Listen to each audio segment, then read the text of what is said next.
Hai, nama saya Chua Eng Han. Selamat datang tuan-tuan dan puan-puan ke Malaysia. Hari ini saya akan berkongsi dengan tuan-tuan dan puan-puan salah satu destinasi pelancongan yang paling popular di Malaysia yang dikenali sebagai Dataran Merdeka. Dataran Merdeka ini sebenarnya lokasinya berada di pusat bandar Kuala Lumpur. Ia juga terletak di Jalan Raja, Jadi di sinilah boleh dikatakan pusat bandaraya Kuala Lumpur, di mana jikalau seseorang itu mau mengira jarak jauhnya Kuala Lumpur dengan bandaraya ini, sebenarnya tempat inilah bermulanya pengiraannya sebenarnya. Selain daripada itu, oleh kerana lokasi ini juga adalah tempat yang paling rendah di Kuala Lumpur, oleh sebab itu telah terjadi beberapa kali banjir di Kuala Lumpur ataupun di tempat ini. Dan oleh kerana ia merupakan pusat bandar, sememangnya ianya dikelilingi dengan beberapa bangunan yang amat cantik sekali, dan antara bangunan yang paling cantik adalah bangunan Sultan Abdul Samad, kemudian Gereja Saint Mary, Kelab Diraja Selangor, Galeri Kuala Lumpur, Museum Tekstil. Selain daripada itu, tuan-tuan dan puan-puan, jikalau tuan-tuan puan-puan berjalan kaki daripada Padang, mengikut anak panah seperti yang disyorkan di sini, tuan-tuan dan puan-puan akan ke belakang bangunan Sultan Abdul Samad itu, dan di sinilah tuan-tuan dan puan-puan akan lihat pada River of Life, di mana di sinilah nama Kuala Lumpur itu asal usul nama Kuala Lumpur. Di sinilah tertumpunya dua sungai, iaitu Sungai Gombak dan Sungai Klang, di mana tumpuan ini dinamakan Kuala, dan di Kuala ini sememangnya terdapat banyak lumpur. Sebab itu Kuala Lumpur asal usul namanya adalah daripada tempat ini. Dan di depan iaitu Masjid Jami, dan sebelah petang ataupun sebelah malam bila banyak sekali cahaya lampu yang dinyalakan, dan ia akan bersinar dengan cantik sekali. Sebab itu tempat ini saya amat mengesyorkan kepada tuan-tuan dan puan-puan, jikalau ada waktu, sudah pasti tuan-tuan dan puan-puan harus ke tempat ini. Seperti yang saya syorkan pada gambar ini, boleh lihat tuan-tuan dan puan-puan betapa cantiknya pada waktu malam pemandangannya. Selain daripada itu, jikalau tuan-tuan dan puan-puan lihat bangunan Sultan Abdul Samad ini, sebelah malam ia akan dinyalakan lampu-lampu, dan sememangnya bila bangunan ini dinyalakan lampunya, ianya sangat-sangat cantik sekali pemandangannya.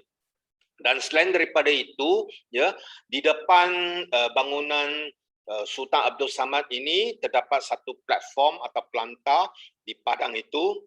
Jikalau tuan-tuan dan puan-puan ke tempat ini, sememangnya adalah lokasi yang terbaik sekali untuk fotografi. Jadi pemandangan yang memang sangat-sangat menakjubkan, kerana sememangnya tuan-tuan dan puan-puan akan lihat banyak sekali bangunan-bangunan yang mencakar langit yang terdapat di Kuala Lumpur ini. Selain daripada itu, tuan-tuan dan puan-puan boleh juga lihat terdapat satu tiang bendera yang ketinggiannya adalah 100 meter. Kenapa tiang bendera ini pun Malaysia mahu binakannya antara yang tertinggi sekali di dunia? Ini adalah kerana sewaktu pentadbiran Tun Dr. Mahathir, memang dia mahu memberikan keyakinan kepada orang-orang Malaysia, dan dia telah mengesyorkan slogan Malaysia Boleh. ya. Sebab itu apa saja yang Tun Dr. Mahathir mau membina, sememangnya dia akan membina antara yang tertinggi, terbesar di dunia, sehingga kan ya membina satu tiang bendera pun dia mau binakan yang tertinggi di dunia. Jadi untuk bendera Malaysia ini sebenarnya ya kita juga memanggilnya jalur gemilang, iaitu bendera Malaysia.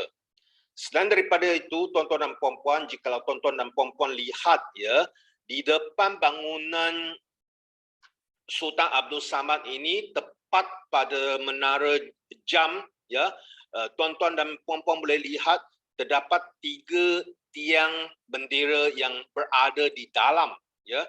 Dia tidak sebaris dengan tiang-tiang bendera yang lain ya, di mana di sinilah sebenarnya tiang bendera Malaysia pertama kali dikibarkan, iaitu pada tanggal 31 hari bulan Ogos 1957. Selain daripada itu ya, berada di platform ini juga tuan-tuan dan puan-puan akan lihat ya satu air pancut yang namanya air pancut Victoria.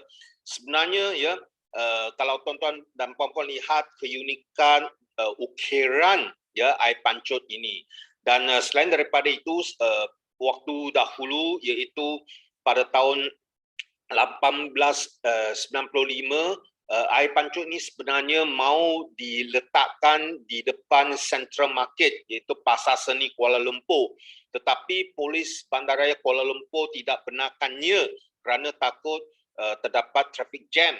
Sebab itu ya telah dicarikan tempat yang paling sesuai, iaitu di Dataran Merdeka ya. Jadi ini adalah antara satu tempat yang paling cantik di Dataran Merdeka. Selain daripada itu juga terdapat 6 gambar Perdana-Perdana Menteri Malaysia di Malaysia, iaitu Tunku Abdul Rahman sehingga kepada Datuk Seri Najib Tun Razak ya.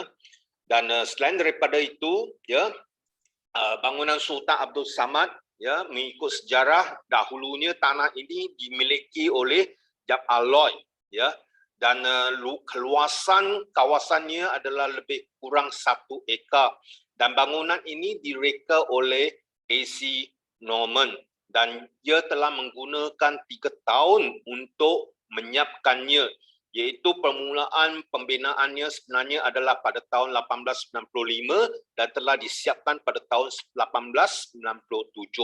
Selain daripada itu ya, ianya telah menggunakan 4 juta batu bata ya untuk membina bangunan ini. Betapa banyaknya ya batu bata yang telah digunakan sehingga kan ya orang-orang British terpaksa membuat satu kilang batu bata ini yang berada di Brickfields ya. Sememangnya Brickfields sehingga hari ini masih ada di Kuala Lumpur dan juga lebih dikenali sebagai Little India of Kuala Lumpur. Selain daripada itu ya, boleh dilihat ya, bangunan ini adalah simetri, dan bangunan ini digunakan sebagai pusat pentadbiran untuk orang-orang British waktu dahulu ya. Jadi reka bentuknya sememangnya sangat-sangat unik. Ia menggunakan 3 konsep, iaitu Indo-Saracenic, Moorish Islam, Neo-Mughal. Jadi apakah Indo-Saracenic ini? Sebenarnya ya, kalau dilihat Indo-Saracenic ini terdapat banyak sekali kubah-kubah, dan selain daripada itu juga dia terdapat banyak sekali lengkungan-lengkungan seperti yang dilihat di gambar ini. Ianya terdapat lengkungan-lengkungan ini ataupun kubah-kubah ini sebenarnya adalah untuk pengudaraan dan juga pencahayaan. Selain daripada itu ya, reka bentuk Neo-Mughal ataupun lebih dikenali sebagai reka bentuk India Utara seperti yang dipaparkan adalah Taj Mahal ya, di mana ianya juga terdapat banyak kubah dan juga lengkungan-lengkungan. Dan akhir sekali reka bentuk Moorish Islam ini adalah sebenarnya seni bina Islam Barat. Jadi daripada konsep-konsep yang telah diperkenalkan, ya, tuan-tuan dan puan-puan boleh lihat atau boleh dikatakan bangunan ini adalah di mana pertemuan antara orang-orang barat dan juga orang-orang timur, di mana seni-seninya bertembung ataupun disatukan pada tempat ini, ya. Jadi sememangnya ia mempunyai ciri-ciri keislaman seperti yang dilihat, yang paling utama sekali, ya, bangunan yang sebesar ini dapat dibina dalam bentuk simetri di mana kedua-dua bahagiannya sebenarnya adalah sama.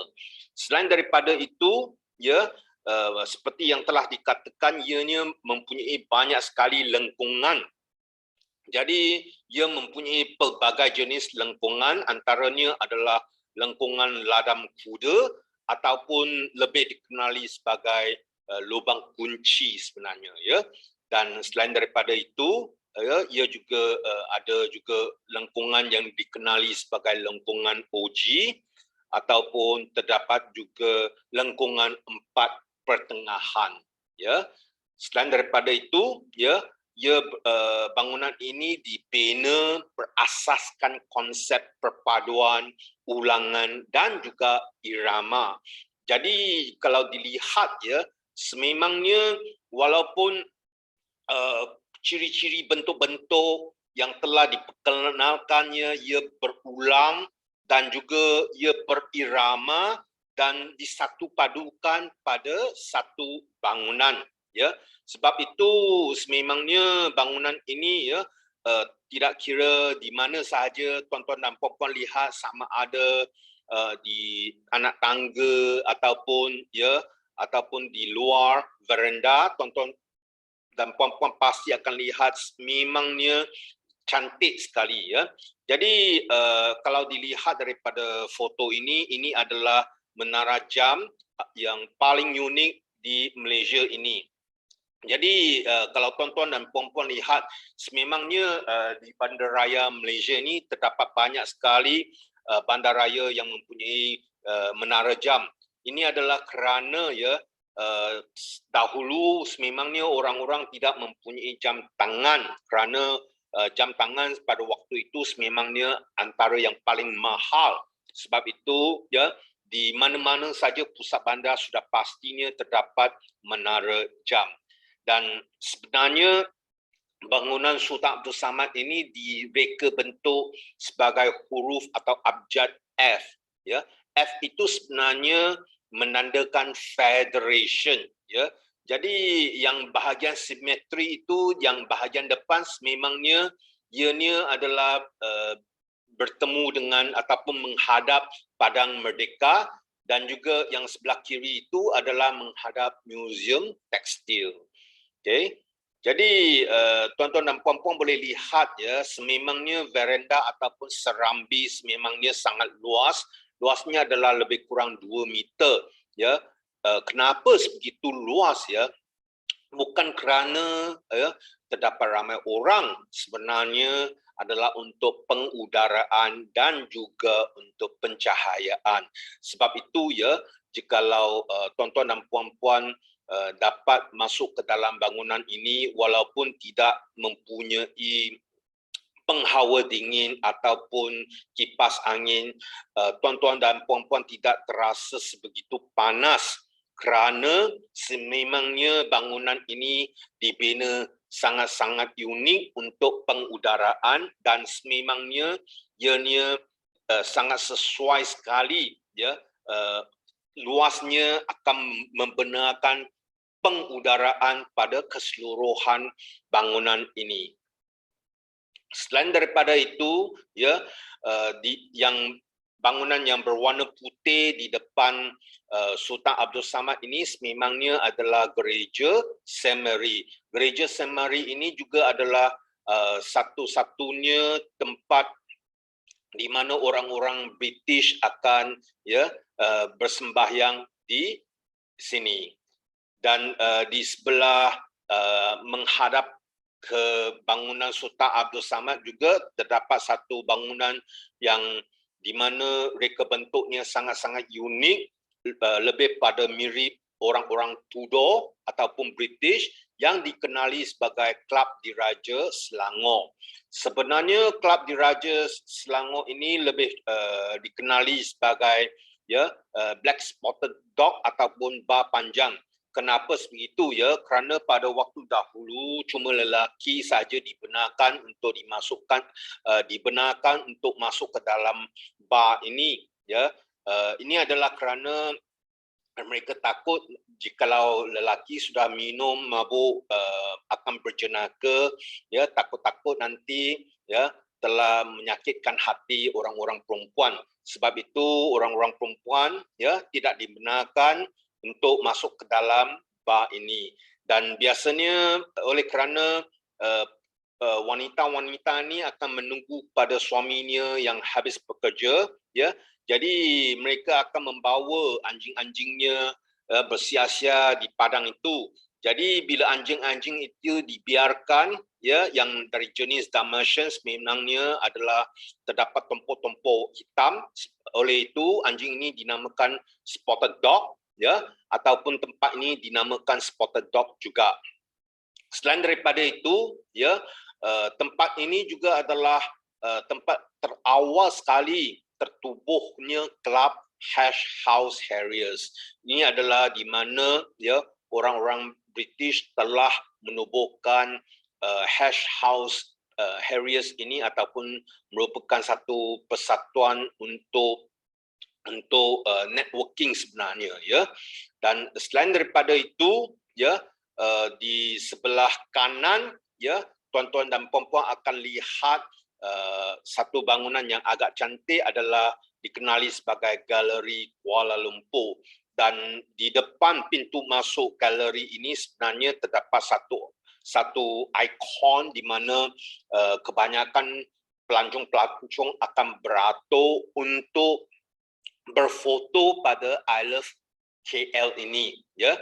Dan untuk tiket pintu masuk KL ini adalah sebenarnya RM10, ya.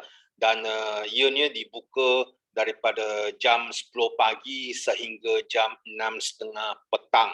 Ini adalah satu-satunya tempat yang saya amat mengesyorkan kepada tuan-tuan dan puan-puan untuk lawat, kerana galeri ini akan terdapat banyak sekali ukiran-ukiran kayu kepada keseluruhan Kuala Lumpur, bangunan-bangunan yang unik, ya. Dan jikalau tuan-tuan dan puan-puan lihat pada sebelah galeri Kuala Lumpur ini terdapat bangunan ini yang dikenali sebagai bangunan lama Chartered Bank, ya. Sememangnya bangunan ini pernah digunakan sebagai restoran dan juga pada satu waktu pernah digunakan sebagai muzium sejarah Malaysia juga.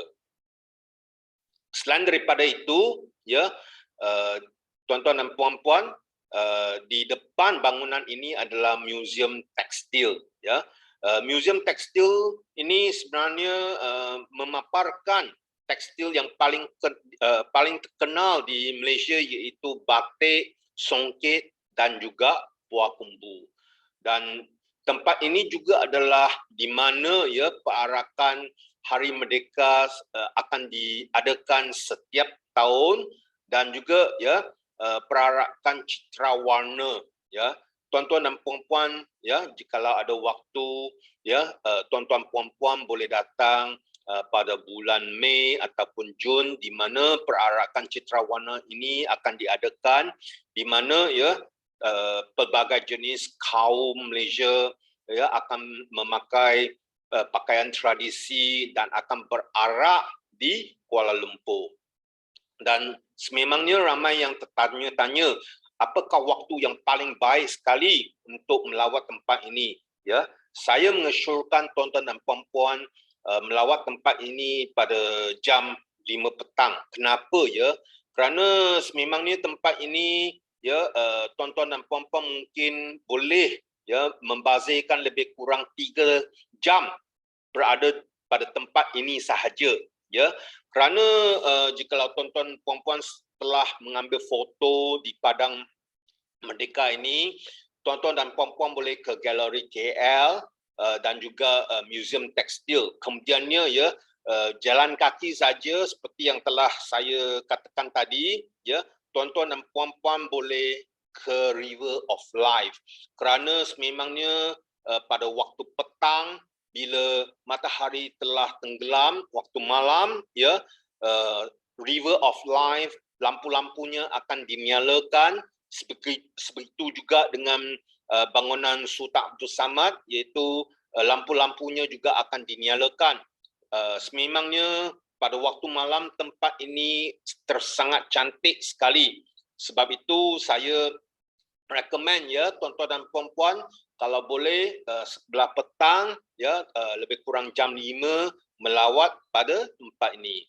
Ya, tuan-tuan dan puan-puan, jadi saya berharap jikalau tuan-tuan dan puan-puan mempunyai apa-apa soalan ataupun jikalau tuan-tuan dan puan-puan mempunyai kawan-kawan ataupun saudara-saudari yang mahu ya melawat ke Malaysia, mungkin boleh menulis kepada saya, email saya ataupun WhatsApp pada saya, iaitu 012-373-0036. Dan juga ya, saya berharap tuan-tuan puan-puan akan like dan juga subscribe, dan akhir sekali sudah pastinya ya, berkongsikan video ini kepada kawan-kawan tuan-tuan dan puan-puan. Sekian saja, terima kasih.